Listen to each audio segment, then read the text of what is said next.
So basically, I was asked to share with you today some of what we've learnt, what the sort of real strengths are about the kind of implementation of right to control, and what some of the challenges are. And I won't go over what Justin said. I'll just reiterate and reinforce what's already been said. So, as I said, our kind of footprint is quite interesting because we've got about 1 million people that this impacts potentially on, in terms of that is the demographic that we're working on in Greater Manchester, and mixed need, you know, a great sort of lot of needs around ethnicity, etc. So a really complex kind of, and then you debate why you did it in the first place in terms of the ambition about, you know, 5 authorities coming together, which is kind of challenging. So I've talked about the ULO market, and I've talked about the kind of where we're at in terms of testing, joint support planning, and the social workers and DEAs working together to coordinate and sort of a sort of holistic support process for people. So what we think is going well is we've got strong leadership, and we've got kind of the partner authorities are coming together with a common purpose, which is quite unusual, you know, given there are political differences across the 5 authorities, so that's quite a challenge in as much. And we're all facing different economic challenges, shall we say. Cross-agency working with Job Centre Plus is interesting. It is trailblazing, so we're learning, and we're actually, the project's managed and sort of project managed by social care. So that's quite interesting that the decision was made for social care to lead it rather than the Job Centre Plus, even though it's Job Centre Plus who are actually sponsoring it, the ODI are sponsoring it. So it's quite an interesting concept that social care are sort of seen to be leading it, if you will. The message is that right to control is part of personalisation. It's not some kind of little bolt-on project that we're doing. It's kind of got to be really bedded into the core offer of the changing model around personalisation, and it is becoming that. And from kind of now, we're actually extending it to everybody in Stockport at the moment, because at the minute it was for new people who were being referred through to us, and that was a challenge for us in terms of we weren't reaching a lot of people who were already in services, and what we're trying to do is do something differently. So we're now extending that offer, and that's a really strong thing that we're really kind of positive about. The co-production, as I've talked about, is a real asset to us, not without challenges, but a really good thing in terms of actually, you know, service users designing the system with us is, you know, I can't underestimate the kind of value of that, and that was quite a clear message today from people in the room. Creative options we're looking at in particular around supporting people. Housing related support, and I know it was talked about as an issue in Ireland around the kind of access to accommodation. A lot of our default models for people, especially for example with people with a learning disability, is a kind of tenancy-based group home. And what we're trying to, and a lot of the supporting people money goes into funding those buildings. And what we're trying to do is disinvest and take the money out of those and put them to individuals, so actually giving people a housing budget.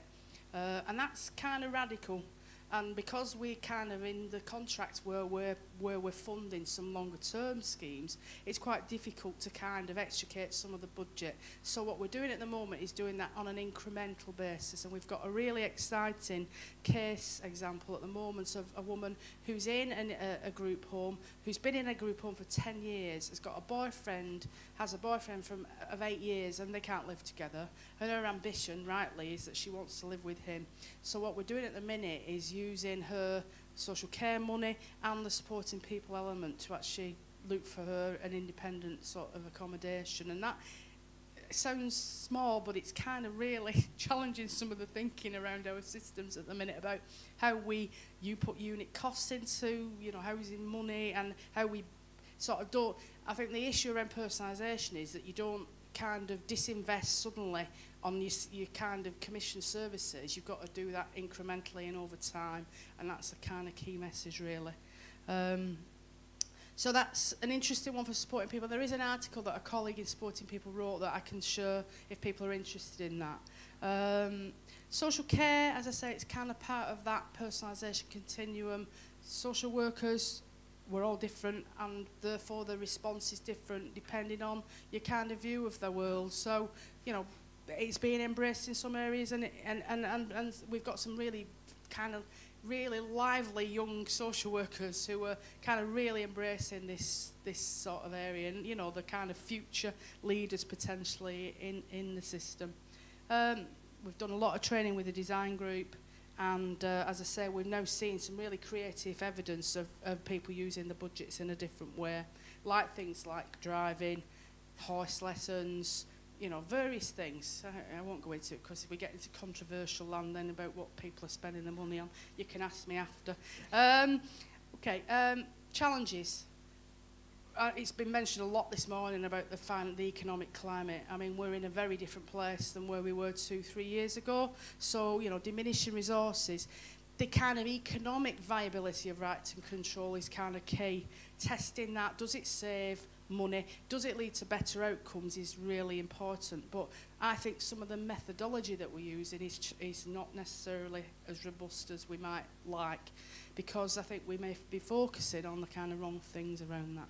But I think we do need to sort of evidence that if we invest in the prevention element, that people get money earlier in the system, they get money in a rounded way and budgets are pooled, then you'll save money. But you can't put kind of numbers on that at the minute. I think it's kind of too early to say. But you know, the thing about doing it right for people and actually thinking about that as your quality mark, and actually, you know, the economic will come, but you can't sort of let your system be impacted on the fact that it'll save you £300,000 a year in year one, because I think it's more of a longer term sort of process. So we've talked about the kind of person-centred approach, especially with DEA staff who are kind of process-driven and very, very, if we think local government's bureaucratic, go and work in DWP. Yes. Okay.